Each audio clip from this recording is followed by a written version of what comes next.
Going back to the TNA thing, I mean, I really hope that personally WWE doesn't buy TNA outright because I think wrestling's always been at its best when there's been healthy competition. And also, from a fan's perspective, the excitement of a when will a TNA talent show up on NXT or in the Royal Rumble, vice versa, Yeah. it just makes it far more interesting to have those different environments. But also, like, it feels like TNA is really finding its feet again after quite a long time when it had kind of gone off track a bit. And, its live attendance has gone up and putting on some great shows. And I just kind of want to see that trajectory continue. I mean, it's crazy. It's been 23 years since America's Most Wanted kind of appeared on that first ever pay-per-view back in 2002. I mean, going into those early shows, did you ever think that, TNA could have had a shot at lasting as long as it has? Man, like every day that we went into the Nashville Fairgrounds back in those days on the Wednesday night pay-per-views, like we were afraid that it was going to be shut down. We were going to get there and the door was going to be locked.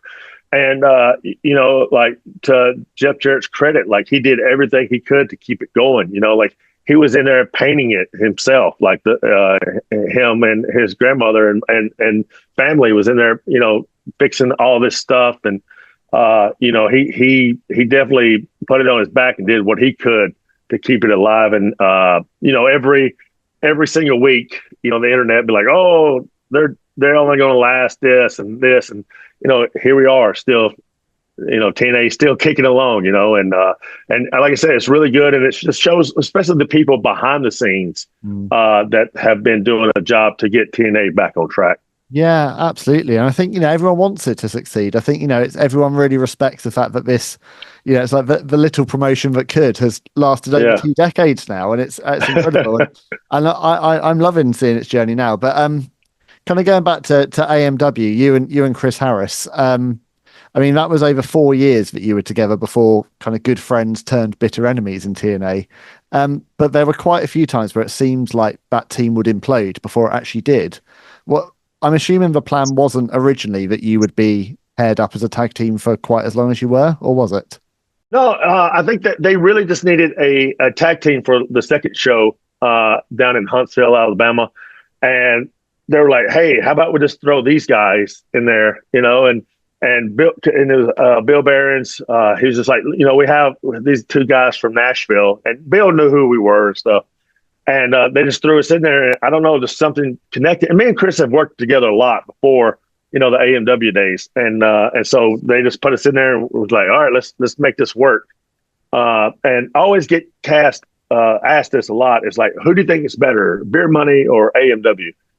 And my answer is with AMW, me and Chris had to rely on each other to make it because we were basically unknown guys, trying to make it in this company where a lot of, WCW and WWE guys were coming and stuff. And so like, it was easy to get lost in the shuffle because no one knew who we were and stuff. And lucky, we were from here in the Nashville area. So a lot of the fans knew who we were that were coming to the Wednesday night pay-per-views. They would bring signs. So we hung out all the time. I mean, we were like a legit brotherhood tag team. And whereas Beer Money, we were already established.